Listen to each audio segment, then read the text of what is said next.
So I'm going to answer the question that really you should ask any real estate you run into, because I think it's fascinating, and that is, how did you, realtor, get into real estate? I became a real estate agent in 2007 in the state of Pennsylvania, right?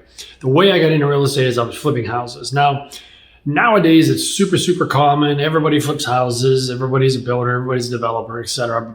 Way back in 2005, maybe 2004, there was no flippers. There were no TV shows. There was only one TV show, and it was called Flip This House, or Flip That House. And it was on, I don't know what channel it was on, but it was really good. I can't think who it was, but I think it was in the Carolinas, and it was the only one out at that point in time. Since then, there's been, tons of different shows and spinoffs, and I love them all. But that was and this is even before DVR. You couldn't even record the show. You had to be in front of the TV set at that day, at that time, on that channel. So I remember watching that, and I have been kind of unsuccessful in finding my path, so to speak. And I am not hands-on at all. Like, I didn't grow up tearing apart fishing boats or anything like that. Neither were my parents, obviously. So we didn't grow up like that. So we thought it was a pretty extreme jump. So grabbed a hammer, roll of duct tape, bought a house, put it back together. It was a little more interesting than that. So I bought an FHA foreclosure. Foreclosures were back in the early 2000s, I would say. And it came with a home inspection. So I was already trying to pinch pennies, right?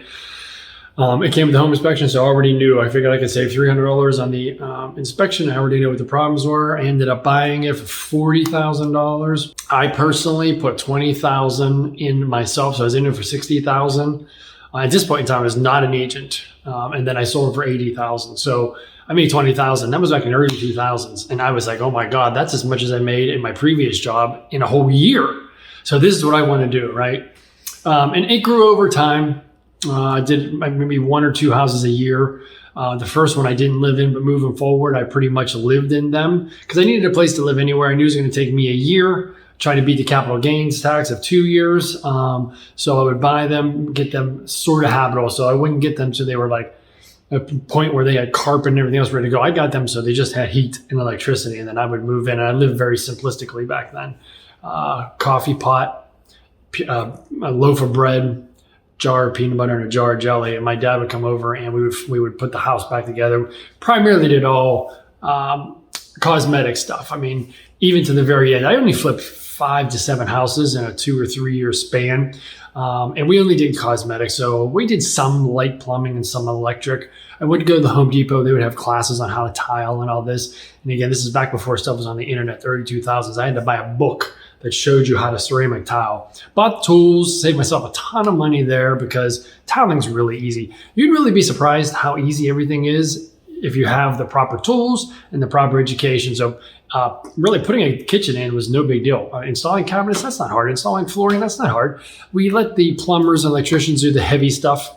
We used to do install dishwashers and garbage disposals and stuff like that. That's kind of the heaviest we got. We wouldn't do HVAC. We don't do roofs or anything like that, but drywall, paint, no carpet either. That was a rough job. Looked like a rough job. So anyway, fast forward, I did a couple of those houses, and I thought to myself, if I had my real estate license, I'd be able, because I had to use an agent. I saw it. They were making money, and then they were making, when I bought it, and they were making money when I sold it. So I'm like, I should probably get my license. And I guess it's entrepreneurial spirit.